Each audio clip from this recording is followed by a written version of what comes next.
Hello and welcome. I am Laura Radnicki of lauraradnicki.com, and I have a craft site with fast, fun, and easy crafts, and the best part is there's no perfection required here.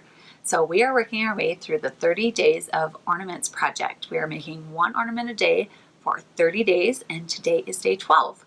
So today we are making a Mod Podge family photo ornament. So what we're going to do here is Mod Podge pictures onto the wooden discs, and then when we're done with that, we're going to put the wooden discs, glue them onto ribbon, and at the very end attach a twine piece of string as our hanger. So that's the plan here. Now the supplies we need: small pictures that I tore the edges. We have 5 wooden discs. We have a piece of ribbon that will glue the discs to. I have a piece of twine to be my tree hanger. I have Mod Podge. It's upside down because it's getting low. So this is glossy. You can use whatever finish of Mod Podge you want, and a foam brush, and then scissors and a glue gun. So the first thing that I want to do is I want to do kind of a base layer on my wooden discs. And so it's up to you if you want to Mod Podge the entire thing or if you just want to Mod Podge the top. And so I think I am going to just do the top for simplicity's sake. So 1, because I'm taking a video and it's going to take a long time. And 2, I don't think it really matters too much about the sides and the back of these when you're going to glue it on. Maybe the sides, but I think it's going to be okay. Just like I said in the beginning, there's no perfection required here. So our motto is done is better than perfect, just like Laura Casey says. So I might need to get my other Mod Podge option. Oh, there's still some. So I'm going to just put a little bit on each of my wooden discs. And then you just brush it on. And so this Mod Podge will act as the glue for each of my photos.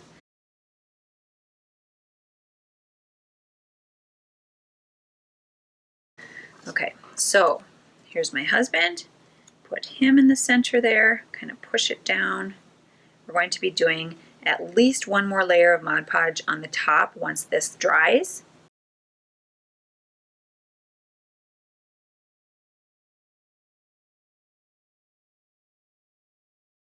Now, while I still have some on my brush, and while the rest of those dry, I'm going to go back and brush a layer of Mod Podge over my husband's picture.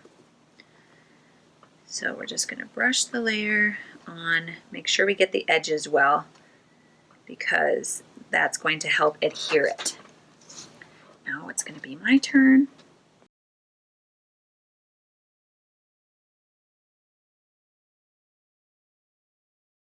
So we're going to do one more coat, and when I do this coat, I'm going to try to brush it on in the opposite direction. It doesn't really matter, but I just kind of like to do that. I feel like I'm, I don't know, reinforcing it or something.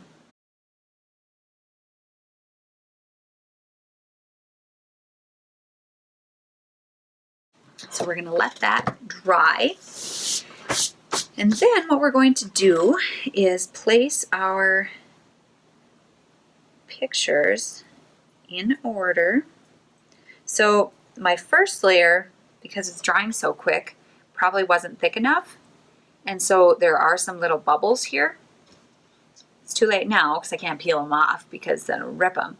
But so you want to make sure that your first coat is thick enough that the picture will really adhere fully so that it doesn't start bubbling up as it dries. So it's good enough for me, but the next time I would do it is see, don't want to mess with it. Now I peeled a little bit of my daughter's face off. See, that's why you just leave well enough alone, right? Because it makes things worse.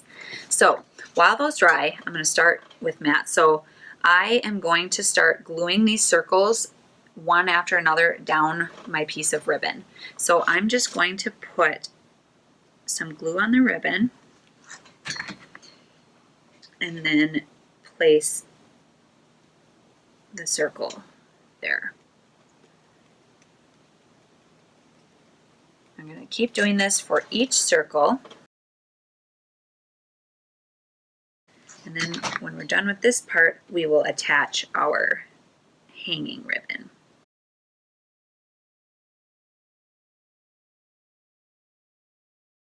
All right, now we're going to see if we need to do any trimming. And we don't. If the ribbon sticks beyond the edges of the circle, then I would have trimmed a little of the ribbon off. But it looked okay to me. It did not stick off at all. Make sure I'm not gluing it to the table. Okay, so while that dries, then we are going to get our tie piece ready. So I want to tie it together a little bit from the top. This time I'm using a thicker twine so it's more sturdy to balance out the big long family tree. If you only had maybe 2 or 3 people in your family, then maybe you wouldn't need such thick twine. You could use a thinner twine, but I want the hanging string to be substantial. So let's pull this little piece of twine out. It's kind of like a piece of bark or something. A little bit more. Okay, so then now I'm going to glue this part of the loop to the back of the ornament. So the back top of that first circle, that's where I'm going to glue it.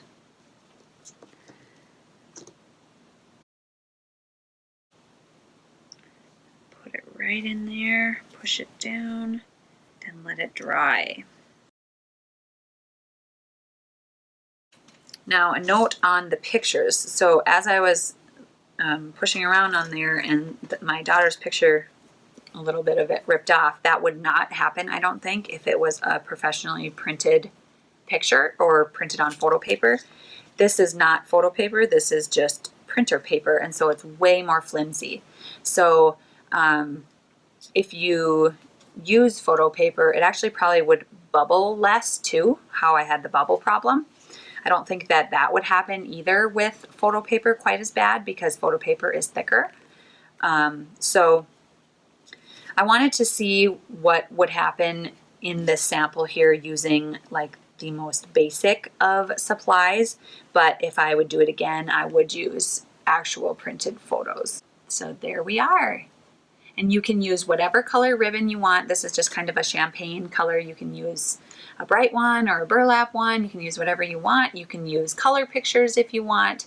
And I really do like the torn edges. I think that's really cute and adds to kind of the rustic chic look of it. But there you go. This is a Mod Podge family photo ornament, kind of a little family tree, photo family tree here. So there we go for ornament number 12. So I want to invite you guys to check out the Mama Makers Club on our website. It is a craft community, a free craft community. It's free to join.